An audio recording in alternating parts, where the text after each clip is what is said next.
হাসির রাজা, জ্ঞানের রাজা, রসিক রাজা।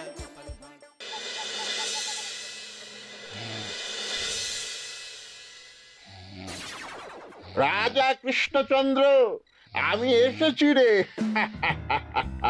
চোখ খুলে দেখ বাবা। কে কে কে আপনি? আমি স্বামী খটখটানন্দ।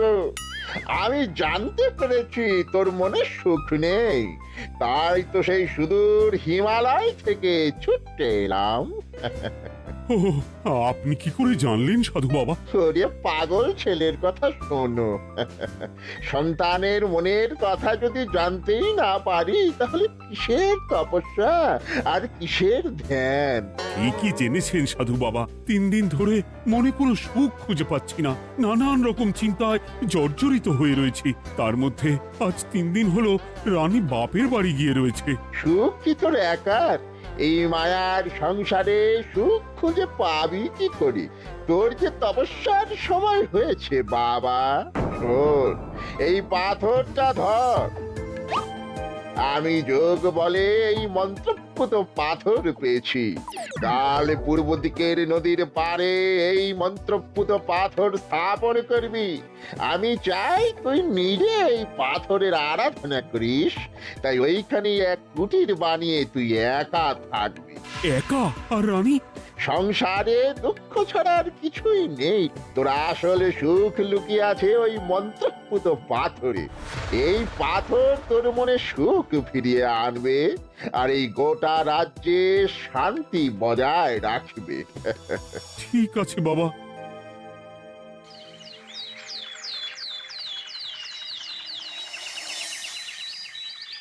জয় বাবা খটখটানন্দের জয়। কি তার জ্যোতি, কি তার ব্যক্তিত্ব, আহ, কি তার কণ্ঠস্বর! এই মন্ত্রপুত পাথর আমার এবং এই রাজ্যের সকলে সুখ শান্তি ফিরিয়ে আনবে। আজ থেকে আমি সাধু বাবার পরামর্শ মতন এখানেই থাকবো। তোমাদের যার যা যা বক্তব্য আমাকে এখানে এসেই বলবে। কোনো চিন্তা করবেন না মহারাজ, আমি সব সামলে নেব। আপনি নিষ্ঠা সহকারে সাধু বাবার আদেশ পালন করুন। মহারাজ, যার নামেই খট তার কথাই ভরসা করা কি ঠিক হবে? একটা সামান্য পাথর কি করে সুখ ফিরিয়ে আনবে মহারাজ? বিষয়টা কি খটখটানন্দের মতন খটকার নয়? এটা মোটেই সামান্য পাথর নয় গোপাল, এটা মন্ত্রপুত পাথর। আর এসব হচ্ছে বিশ্বাসের ব্যাপার। শুধু তোমার মতন ভাঁড় দিয়ে কি আর রাজ্য চলে? রাজ্য চালাতে গেলে ভক্তি, শ্রদ্ধা, আশীর্বাদও দরকার হয়। ঠিকই, শাস্ত্রে বলে বিশ্বাসে মিলায় বস্তু, তর্কে বহুদূর। কিন্তু মহারাজ, রাজ্যটাও তো চালাতে হবে।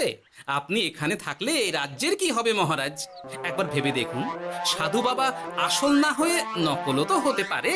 দেখো গোপাল, তোমার যদি মনে বিশ্বাস না থাকে তাহলে আমি বলবো তুমি আর এখানে এসো না। তবে সাধু বাবার নামে কোনো বাজে মন্তব্য আমি শুনবো না। আমি চাই না আমার এই অবিশ্বাসের কারণে আমার রাজ্যের কোনো ক্ষতি হোক। আর আমি এই রাজ্যের মন্ত্রী, আমি থাকতে তোমাকে রাজ্য নিয়ে বেশি ভাবতে হবে না। তুমি এখন যাও তো গোপাল, যাও। মহারাজকে আর বিরক্ত করো না। পাল না থাকলে এ রাজ্যের কিছুই এসে যাবে না। আমরা থাকতে নাকি ভাঁড় চালাবে রাজ্য? আচ্ছা, ঠিক আছে, দেখা যাক। তাহলে আসি মহারাজ। হ্যাঁ হ্যাঁ, এসো এসো।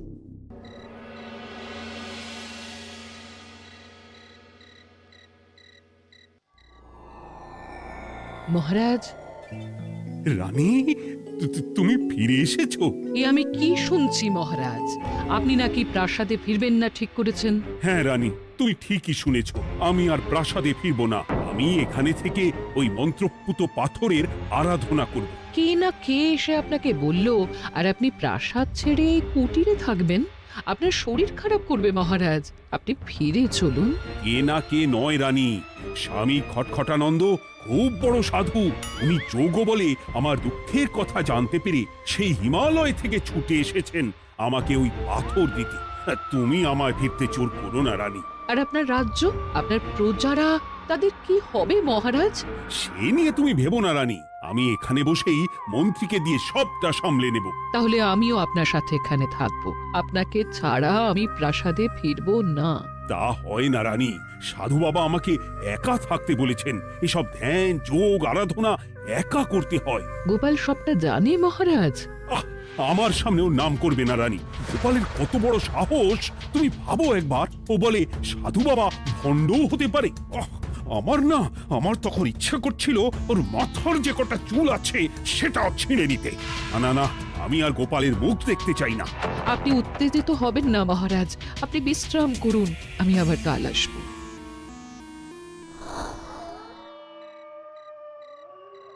রাতের হাটেও সবজির যা দাম বেড়েছে, এরপর শুধু এক বেলা খেয়ে থাকতে হবে।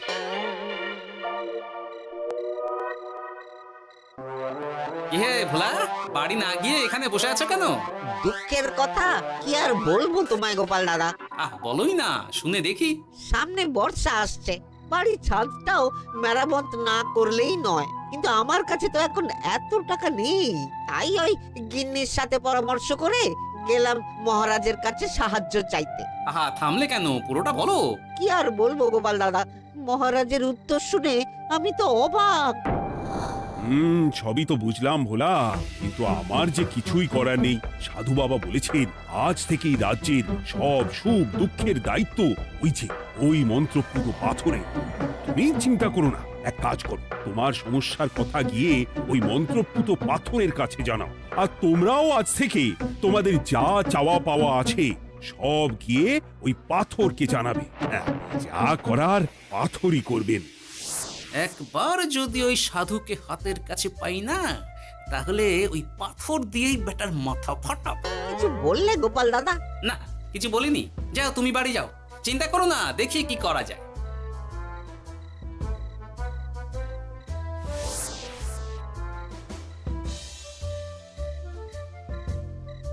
কি ব্যাপার, এত রাতে বটা ঘটা মন্ত্রীর বাড়িতে কি করছিল? কি বটা ঘটা, আজকে মন্ত্রী মশাইয়ের বাড়ি খাওয়া দাওয়া ছিল?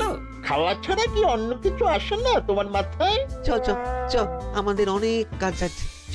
আরে এত তাড়া কিসের?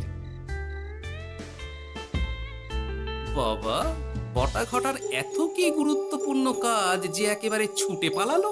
না, ব্যাপারটা তো সুবিধের ঠেকছে না।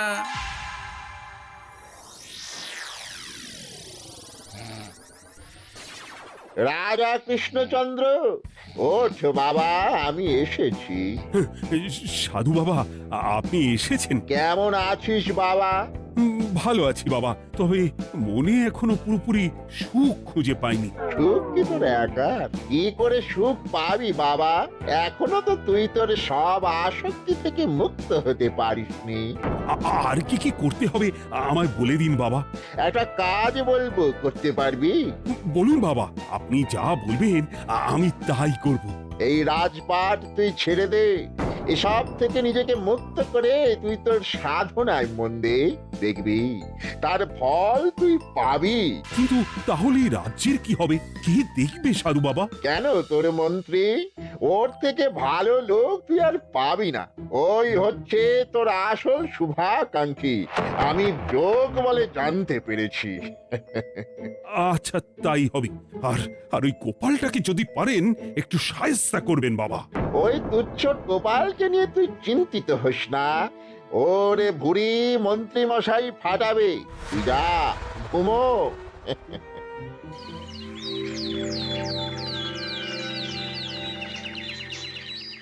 শোনো শোনো শোনো, আজ থেকে মহারাজ কৃষ্ণচন্দ্রের আদেশে এই রাজ্যের ভার এই রাজ্যের মন্ত্রীর।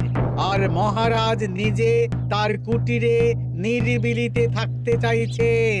উনি চান না কেউ ওনাকে বিরক্ত করুক।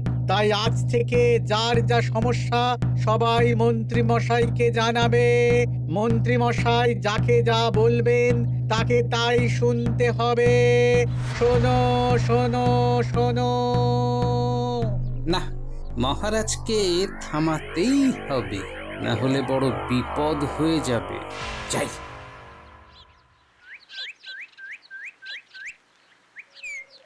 মহারাজ, এই ভুল আপনি করবেন না। মন্ত্রীর হাতে রাজ্যের ভার দিলে রাজ্যের সর্বনাশ হবে মহারাজ। দেখো গোপাল, আমি যেটা করেছি সেটা ঠিক বুঝেই করেছি। আমার সিদ্ধান্ত আর বদলাবে না, আর এই বিষয় নিয়ে আমি তোমার সাথে কথাই বলতে চাই না। মহারাজ, গ্রামবাসীরা আপনার এই সিদ্ধান্ত খুশি মনে মেনে নেয়নি। সবার কথা একবার ভেবে তারপর সিদ্ধান্ত নিন মহারাজ। একজন বাইরের লোকের কথায় কোনো সিদ্ধান্ত নেবেন না দয়া করে। গোপাল, তুমি যদি সাধু বাবার সিদ্ধান্তে প্রশ্ন তোলার চেষ্টা করো, তাহলে আমি বাধ্য হব মন্ত্রীকে বলে এই রাজ্য থেকে তোমায় বিতাড়িত করতে। একজন সেই হিমালয় থেকে আমাদের উপকার করতে এলো, আর তুমি তার বিরুদ্ধেই কথা বলছো। ছি ছি গোপাল, ছি। মজা, কি মজা! শুধু মুদ্রা, শুধু মোহর, যেদিকে তাকাবো শুধু সোনার মোহর আর সোনার মোহর। তুমি কি পাগল হয়ে গেলে? এখনো হয়নি গিন্নি, তবে তবে এবার সত্যি সত্যি হয়ে যাব। এত সোনার মোহর একসাথে হাতে পেলে কেউ কি সুস্থ থাকতে পারে? আর বেশি দিন বাকি নেই যখন কৃষ্ণনগরের কোষাগারের মালিক হব আমি। আর মহারাজ, মহারাজকে ছেড়ে দেবেন? চিন্তা নেই, মহারাজ কিছুই করতে পারবেন না। তিনি এখন সাধু বাবার আদেশে পাথরের আরাধনায় ব্যস্ত। আর প্রহরীরা, তারা কিছু বলবে না? প্রহরীরা তো এখন আমার গোলাম। মন্ত্রীমশাই, মন্ত্রীমশাই, আমরা এসেছি। ওই তো ওরা চলে এসেছে। ওরা কি করবে? ওরাই তো কোষাগার লুট করতে আমায় সাহায্য করবে। রাজ কোষাগার হবে শুধু আমার, আমার, আমার।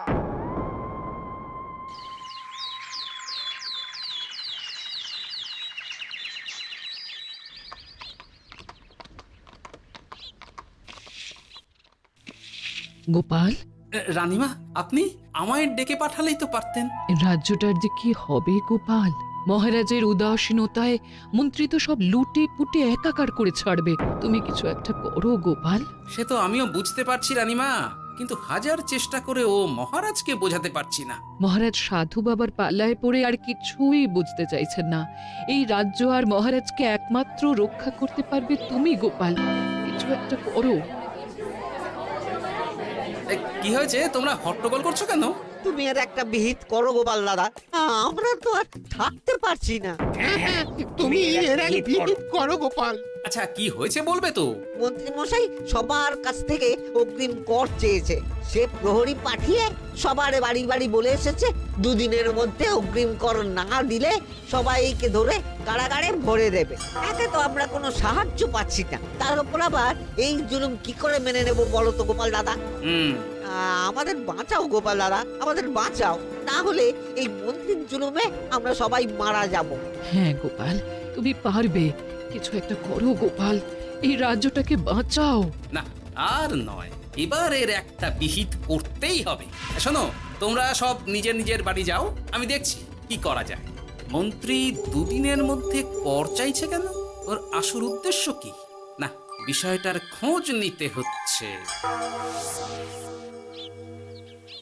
পুটি, আই পুটি। গোপাল দাদু, তুমি? শোন, একটা কাজ আছে বুঝলি, বটা ঘটার উপর নজর রাখতে হবে। পারবি তো? হ্যাঁ হ্যাঁ দাদু, এটা আর কি এমন কাজ? এই তোর হাতে ওটা কি রে? ও এটা পুতুল, বাবা এনে দিয়েছে। পাথরটা খুব চেনা চেনা লাগছে, কোথায় যেন দেখেছি। কোথায়? রে, সাধু বাবার দেওয়া পাথর। আর এটা একই পাথর মনে হচ্ছে। এই তোর বাবা এটা কোথায় পেয়েছে রে? তা তো জানি না, তবে শুনেছি পাশের গ্রামে। বাহ, পাথরগুলো দেখতে তো খুব সুন্দর। এই সব পাথর তোমার? আজ্ঞে হ্যাঁ, আমি এই পাথরের মূর্তি বানাই। এই পাথর কি তুমি বিক্রি করো? না না, শুধু পাথর তো বিক্রি করি না। এটা কি? ও, ওটা আমি আমার সব পাথরের একটা চিহ্ন দিয়ে রাখি। এতে বোঝা যায় যে এই পাথরের মূর্তি আমার তৈরি। বাহ, চমৎকার কাজ করেছো। তোমাকে যে কি বলে ধন্যবাদ দেব তুমি জানো না। কৃষ্ণনগরের কত বড় উপকার তুমি করলে। গোপাল দাদু, ও গোপাল দাদু, গোপাল দাদু, গোপাল দাদু। কি ব্যাপার, এত সকাল সকাল? ভালো খবর এনেছিস মনে হচ্ছে। শুধু ভালো নয় দাদু, একেবারে গরম খবর। দাদু, রহস্য আমরা ফাঁস করে ফেলেছি দাদু। বলিস কি রে? শুনি শুনি। কাল রাতে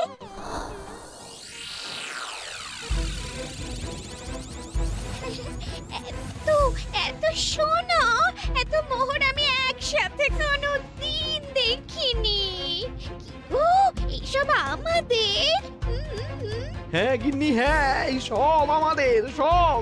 ওরে বাবা, আমার তো বিশ্বাসই হচ্ছে না, ভাবলেই গায়ে কাঁটা দিচ্ছে। রে বটা, আজ সাধু সেজে মহারাজের কাছে গেছিলি? হ্যাঁ, মহারাজ তো আজ প্রায় পা ছুঁয়ে প্রণাম করতে যাচ্ছিলেন, ওই কোনো মতে ঠেকিয়েছি। বলেছি প্রণাম নেওয়া আমার গুরুর বারণ আছে।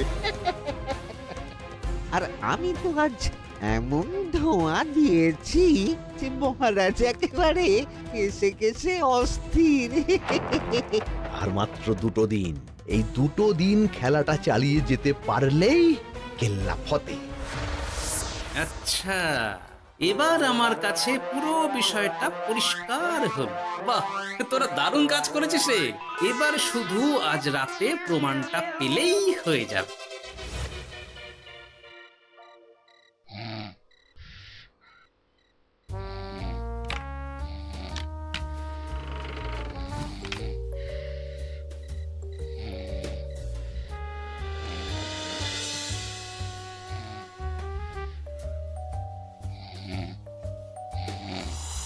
এই তো একে একে 2 মিলে যাচ্ছে।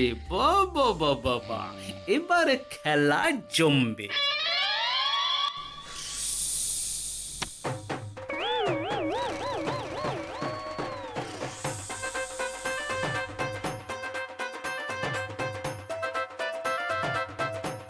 এই ঘটা ঘটা রে, এই ঘরে এত ধোঁয়া এলো কি করে রে? সত্যি তো, এত ধোঁয়া এলো কি করে? ঘরে কি আগুন লাগলো নাকি রে? এই বটা, ওটা কি রে? হ্যাঁ, এ তো ভূত। আমরা তো কিছু করিনি। আমরা কিছু করিনি, বিশ্বাস করো ভূত দাদা, আমরা কিছুই করিনি। তোরা আমাদের পূর্বপুরুষের প্রস্তর খণ্ড নিয়ে এসেছিস, তোদের এত বড় সাহস, আজ আমরা তোদের ঘর মটকাবো। আমরা কোনো খণ্ডমণ্ড নিইনি ভূত দাদা। এই কথা, তুই কি ওনাদের কোনো খণ্ড এনেছিস? না না না না না, আমি তো অমন কিছু আনিনি। আমার মনে হয় ওই আপনাদের কোথাও একটা ভুল হচ্ছে। মহারাজকে ওই পাথর তোরা কোথা থেকে এনে দিয়েছিস? ওটাই আমাদের প্রস্তর খণ্ড, আমাদের 5 পুরুষের সম্পত্তি। ওটা তো আমরা পাশের গ্রামে এক মূর্তি কারিগরের থেকে চুরি করে এনেছি। আপনারা যান না, যান, ওই কারিগরের কাছে ওরকম অনেক পাথর আছে। আমাদের ওটাই চাই। ও বাবা, উনি আবার কে? আমাদের দাদু, তৃতীয় পুরুষ। ও দাদু, এই চুরি ভূত দাদু, ওটা আনতে গেলে না মন্ত্রী মশাই আমাদের খুব মারবে। খা, ওদের মুন্ডু চিবিয়ে খা। না না, ওরকম করবেন না দাদু ভূত, তাতে আমাদের খুব লাগবে। তাহলে বল, মন্ত্রীর আসল উদ্দেশ্য কি? 2 দিন পর ও কি করবে? 2 দিন পরে মন্ত্রী মশাই কোষাগার লুট করে রাজ্য থেকে পালাবেন। এবার এবার আমাদের ছেড়ে দিন দাদু ভূত। তোদের ছাড়তে পারি একটাই শর্তে। বলুন বলুন।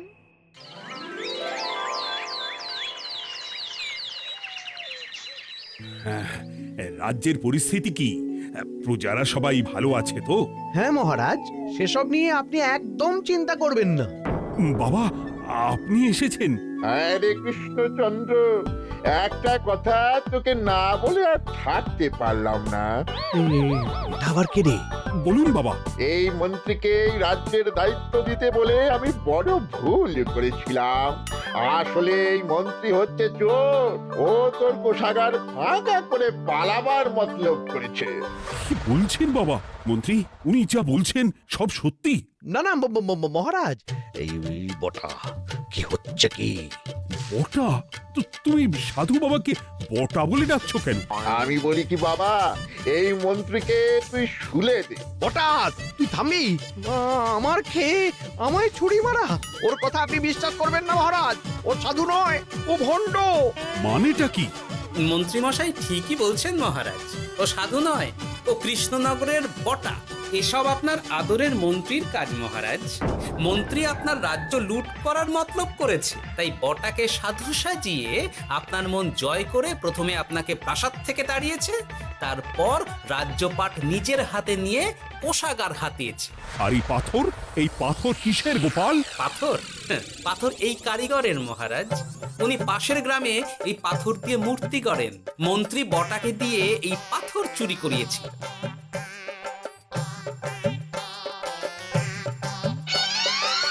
ওই পাথর আমার মহারাজ। আমি তোমায় ছাড়বো না মন্ত্রী, তোমায় আমি শুলে দেব। প্রহরী, প্রহরী! কেউ আসবে না মহারাজ। প্রহরীরা এখন আমার কথা ছাড়া আর কারুর কথা শুনবে না। আমি এখন আপনাদের সামনে দিয়ে আপনার কোষাগার নিয়ে চলে যাব, আর আপনারা শুধু দাঁড়িয়ে দাঁড়িয়ে দেখবেন। রে ন্যাপলা পুঁটি গুলটে, মন্ত্রীকে বেঁধে ফেল। এত সোজা নয় গোপাল, দেখবে? প্রহরী, প্রহরী! চেঁচান চেঁচান, আরো জোরে চেঁচান, কিন্তু ফল হবে না। আপনার প্রহরীরা সব গ্রামবাসীর হাতে বন্দী। আমায় ছেড়ে দিন মহারাজ, আমার ভুল হয়ে গেছে। এমন ভুল আমি আর করবো না মহারাজ, আমায় ছেড়ে দিন। ছেড়ে দেব? তোমার ব্যবস্থা আমি করছি। কিন্তু গোপাল, আমার মনের সুখের কি হবে? আমি কি আর সুখী হতে পারবো না? কেন পারবেন না মহারাজ? রাজার আসল সুখ তো তার প্রজার সুখে। একদম ঠিক কথা বলেছে গোপাল, প্রজার সুখেই রাজার সুখ।